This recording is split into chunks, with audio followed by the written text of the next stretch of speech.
Hello everyone, હું H K Barad cooking ચેનલમાંથી બોલું છું. આજે આપણે બનાવીશું ક્રિસ્પી બ્રેડ પકોડા. બ્રેડ છે તેના પકોડા બનાવવાના છે. બટાકા બાફીને તૈયાર કરી રાખ્યા છે. ડુંગળી, ટામેટાં, મરચાં કટિંગ કરીને તૈયાર રાખ્યા છે. અડધી વાટકી ચણાનો લોટ લીધો છે. મીઠું એડ કરીશું.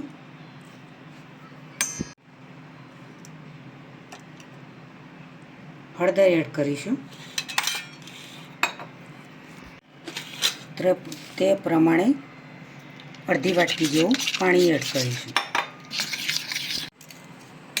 આ રીતે હલાવીશું તો લોટની અંદર જે કણી છે તે ઓગળી જાય.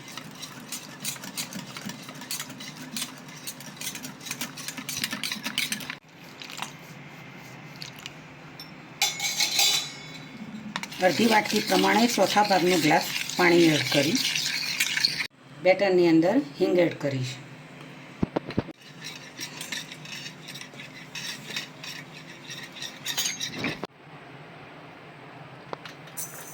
રાઈને જીરું એડ કરીશું.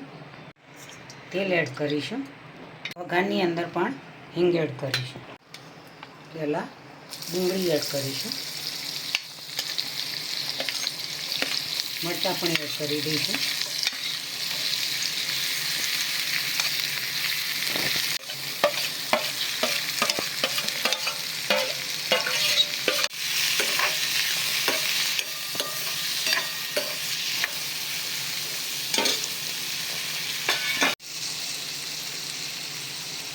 મીઠું સ્વાદ અનુસાર, હળદર, મરચું, ધાણા જીરું પાવડર.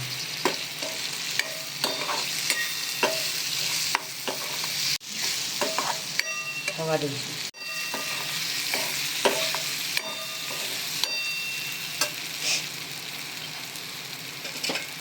બાફેલા બટાકાને અંદર એડ કરી દઈશું. બરાબર મિક્સ કરી દઈશું. પકોડાનો મસાલો તૈયાર કરવાનો છે.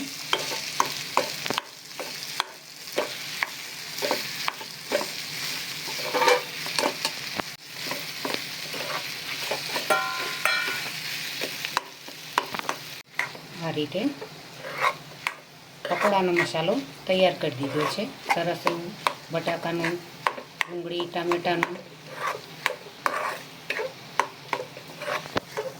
મિશ્રણ બનાવી દીધું છે.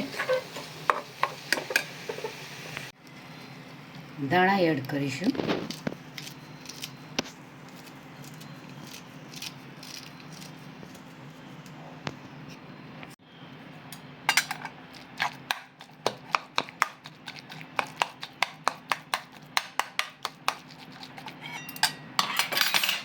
પહેલાં બ્રેડ લઈશું. તેને આ રીતે કટિંગ કરીશું.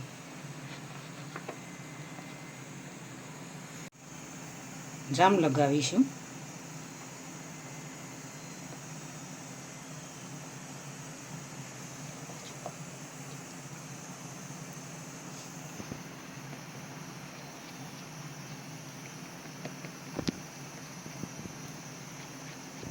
ચાલો અંદર ભરીશું.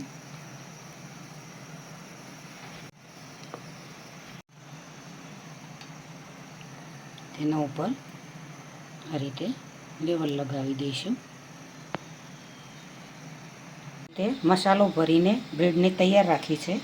હવે તેને આ રીતે ચણાના લોટની અંદર મિક્સ કરીશું.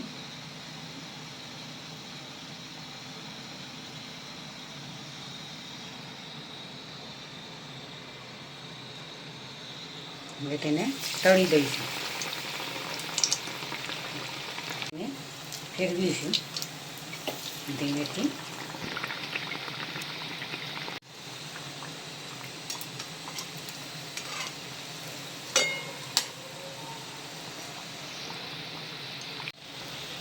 બ્રેડના પકોડા તૈયાર થઈ ગયા છે.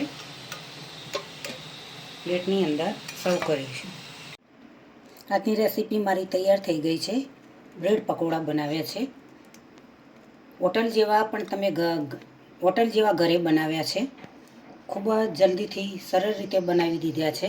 ખાવાની ખૂબ જ મજા આવે. ગરમી હોય કે શિયાળો હોય કે ચોમાસું હોય, ખાવાની મજા આવતી હોય છે. તેને તમે આ રીતે ટામેટા સોસ સાથે પણ ખાઈ શકો, ચટણી સાથે પણ ખાઈ શકો, જોડે મરચાં હોય તો પણ ખાઈ શકાય. ખૂબ જ ટેસ્ટી એવા પકોડા બન્યા છે.